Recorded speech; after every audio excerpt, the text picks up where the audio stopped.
UP के चुनावी मैदान में एक नया मोड़, एक नया अध्याय जुड़ चुका है। आज हम आपको एक ऐसे खेल के बारे में बताएंगे जिसने यूपी की सियासत की तस्वीरों को बदल कर रख दिया है। वक्फ कानून, जी हाँ, वही कानून जिसने 2027 से पहले यूपी की राजनीति में भूचाल ला दिया है। एक ऐसा तूफान जिसने हर किसी को चौंका दिया है। कभी समाजवादी पार्टी और बहुजन समाज पार्टी के मजबूत किले को ताकत से हिला देने वाली इस नई चाल के सामने अब खुद बीजेपी भी हैरान है और प्रदेश के मुख्यमंत्री योगी आदित्यनाथ भी चुप नहीं रह पाए।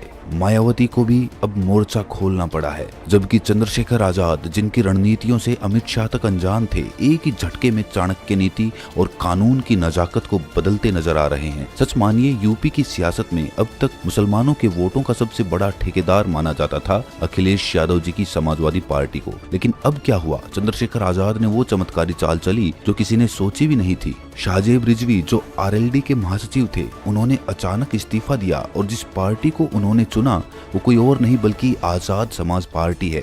ये कोई मामूली ज्वाइनिंग नहीं है, ये 2027 के यूपी के परिप्रेक्ष्य में एक बड़ा कदम है। अगर शाहजेब रिजवी जैसे बड़े नेता को ये विश्वास है कि बीजेपी को यदि कोई टक्कर दे सकता है तो वो चंद्रशेखर आजाद हैं।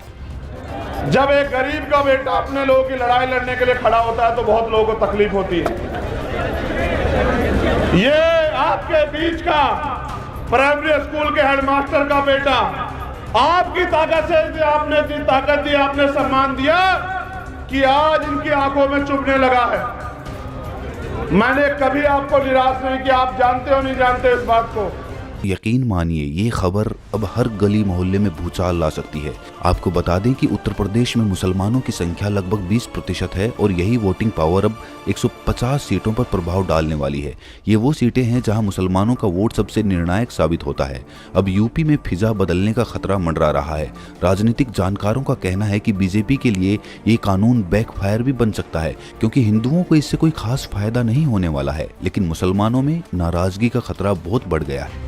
उंगली उठाना आसान है, आरोप लगाना आसान है, लड़ाई बड़ी महत्वपूर्ण है। इसे लड़ना बड़ा मुश्किल है। इसमें स्वाभिमानी के तौर पे खड़े रहना बहुत मुश्किल है और जिसमें काबिलियत है उसको दिया नहीं दिखाया जाता।